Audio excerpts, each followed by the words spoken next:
नमस्कार, माझं पूर्ण नाव आहे पेद्दापुरी शिवाजी मारुती, मुक्काम कोटेकलूर, पोस्ट आलूर, तालुका देगलूर, जिल्हा नांदेड। या गावातील रहिवासी असून या गावामध्ये मी एक प्लॉट खरेदी केलेला आहे। तो प्लॉटचा क्रमांक आहे 171 आणि 66/51 फूट खत केलेले आहे। ती खरेदी खत रजिस्ट्री माझी पत्नी सौ पार्वती शिवाजी पेद्दापुरी यांच्या नावाने खरेदी खत केलेले आहे। केल्याच्या नंतर ते विनंती अर्ज मी ग्रामसेवक आणि सरपंच सोनी बालाजी कोकणे यांच्याकडे सतत 4 वेळेस अर्ज दिला आहे नमुना नंबर 8ला नोंद घेण्यासाठी। त्यांनी आज 3 वर्ष झालेले आहेत, त्यांनी रजिस्टरला नोंद घेत नाही। यांचे मुख्य कारण म्हणजे त्यांच्या सत्तेच्या विरोधामध्ये मी त्यांच्या विरोधात निवडून आलेला सदस्य आहे। त्यांनी जाणून बुजून 3 वर्षापासून नमुना नंबर 8ला नोंद घेण्यासाठी टाळाटाळ करत आहे। सतत ही 3 वर्षापासून व्हिडिओ साहेब, ग्रामसेवक, सीओ आणि कलेक्टर साहेब यांच्याकडे सतत 3 वर्षापासून मी विनंती अर्ज यांच्याकडे केलेला आहे, तरी आजपर्यंत कुठल्याच प्रकारचा निर्णय लागलेला नाही। दिनांक 13/6/2023 या दिवशी मी या जिल्हाधिकारी कार्यालयासमोर आत्मदहनाचा अर्ज दिला आहे। त्या अर्जाचा देखील विचार साहेबांनी आजपर्यंत केलेले नाहीत आणि मला खोटे आश्वासने देऊन या साहेबांनी माझा अर्ज माघार घेण्यासाठी मजबूर केलेले आहे।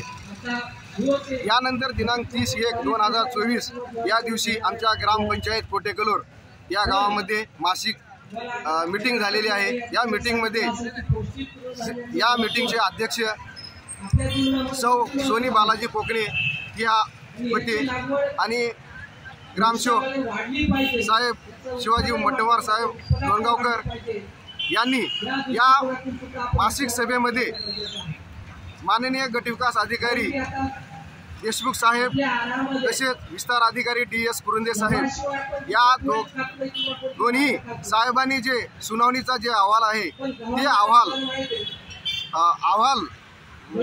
अहवालांचं वाचन ग्रामसेवक साहेबांनी या मीटिंगमध्ये वाचन करून दाखवले। त्यानंतर संविधानाचे नियमाचा पण वाचन केले, तरी या 5 सदस्यांनी आम्ही आमचं पद गेले तरी चालेल, परंतु आम्ही नमुना नंबर 8ला नोंद घेऊ देणार नाही असे ठाम विरोध दर्शविले। हा फार मोठा अन्याय माझ्यावर झालेला आहे।